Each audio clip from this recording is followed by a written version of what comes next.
Hi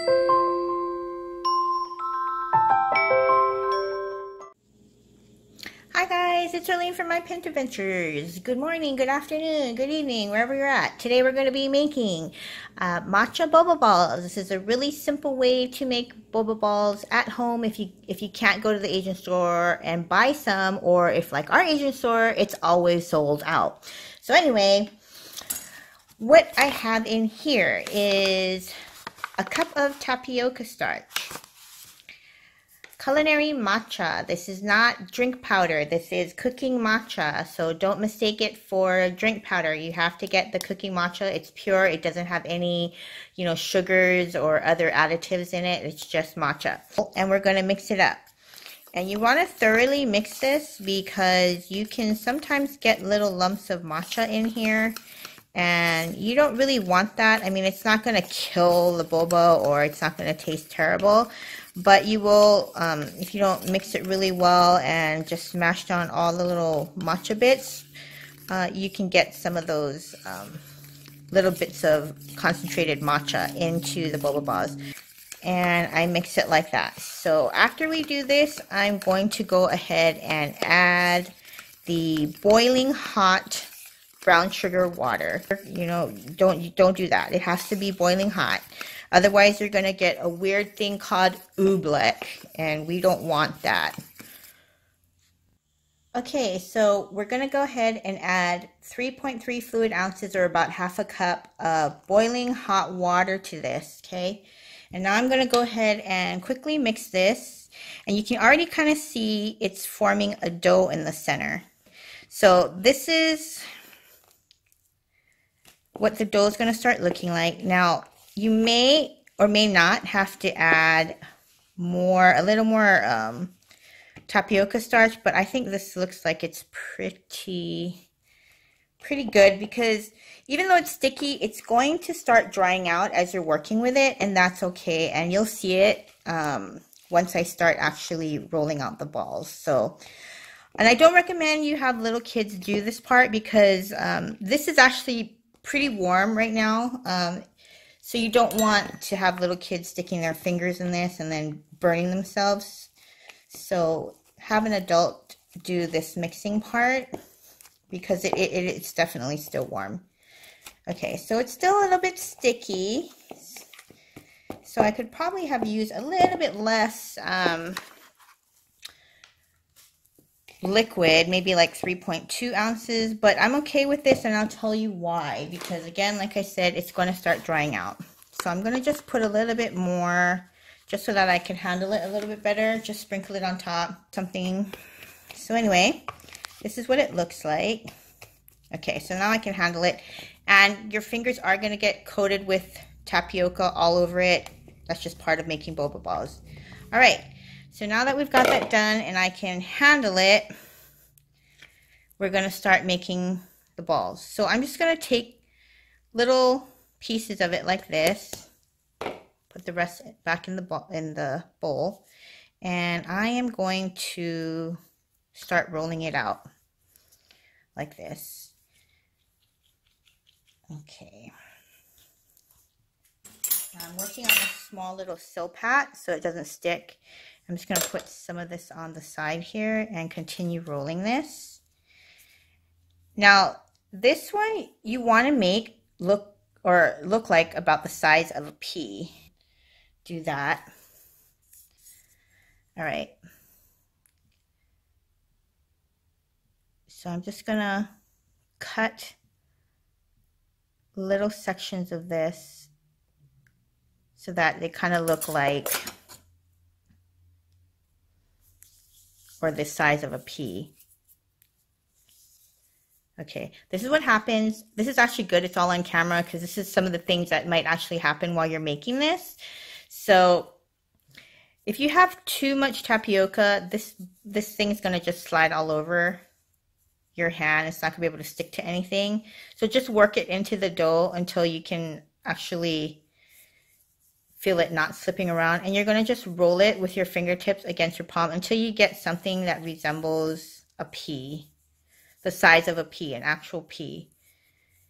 If you have little cracks in it like that, don't worry about it too much. It doesn't have to be absolutely perfect. Again, like I said, this dough I made a little bit wet, but that's what it looks like. A little pea. All right. I normally don't have this much trouble making. Of course, when you turn the camera on, this is what happens, right? All the things that could go wrong goes wrong. So anyway, there you go. And usually I'll cut like a whole section, and then I'll roll, and I'll roll out more little logs like that, and I'll do it in little segments like that. It just goes quicker. I'm going to time myself. It's 1:19 right now, and I'm going to see how fast I can get these done. Okay, so I'm on the last little portion of the ball, and it's 1:55. So it took me about 35 minutes to make a bowl of pea-sized boba balls. And your fingers are going to start looking like this, and that's okay. And you're going to get little bits of dried things on your work surface. Don't worry about that. It's not going to hurt the boba ball. I don't even worry about that. And even the outside of your dough that you have left in your bowl is going to start getting crusty also. And if it starts getting too dry and it starts to get a really bad crust on the outside, then what you can do is just dip your finger in some water. And I don't have to do that because the dough is pretty moist still. And just work it into the dough like this until you feel the dough getting moist again. And that's fine, and that's how you can rehydrate the dough. So we're going to go ahead and finish up this last bit of dough, and then we're going to start boiling the boba balls. And I forgot to mention too, and earlier I was like rolling it here, and I start usually in here and press it, but then I always finish up right here on the balls of my palm. It just helps create the round shape. If you just do it in the center, you kind of get an oval shaped ball.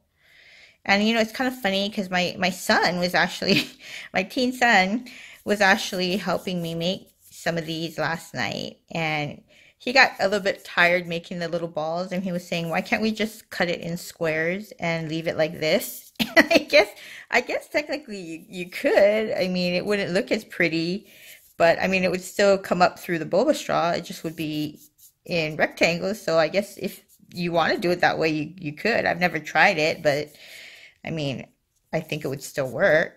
But I thought it was just kind of funny because he's like, Mom, it's just taking too long. But really, it only takes about 30 minutes, 35 minutes to do this one batch of boba.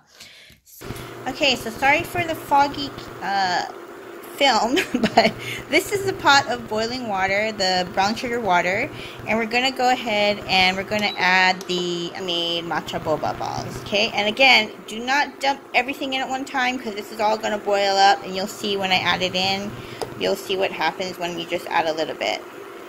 So, see how it boils up like that? So if you put it all in at one time, you might just have an overflow of water, so you just kind of want to just add it gently, a few at a time.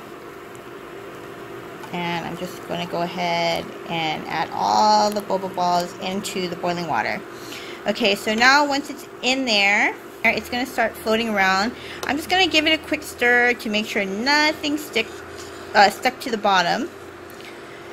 And then that's it. I'm going to reduce the heat, and I'm just going to cook it. I'm going to cover it, and I'm going to cook it for about 15 minutes. Okay, so we're back. The boba's been cooking for 15 minutes on the stove, covered, and now I've removed it, and I'm scooping out the boba ball, and I'm just going to put it in some cold, clean water. And that's just to stop the cooking process and also to help keep the boba separated, because if you just scoop it out and you put it into a container with no liquid, the boba will eventually stick to each other, and you don't want that. So we are going to just put it in some clean water. And I used to actually throw away the or put some of the sugar liquid in with this water and throw away the rest, but my son uses it to sweeten some of his boba drinks. So I now keep it on the stove until everybody's had their share of making their boba drinks, because everybody likes their drinks a little bit different. And so I don't necessarily throw it away anymore, and I just scoop it out and keep it in this clear water and leave the sugar water on the side. And sometimes the reason why too I don't like to necessarily keep, or I don't personally like to use the sugar water, is sometimes it'll get thick because of the tapioca starch. But my son seems to like it, so I just keep it for him. Okay, so I think I've pretty much got all the boba out. There's like a few stragglers in there. Yep. Okay, and then like I said, I just put a little bit of the sugar water in here just so that I have a little bit of sweetness in here. Not too much. And then that's it. Now you can make your boba drink with that.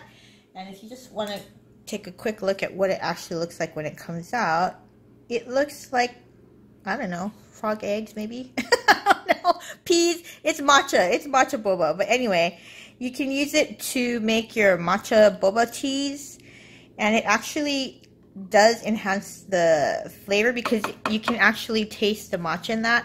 If you want a more intense matcha boba flavor, you can actually add up to 2 tablespoons of matcha.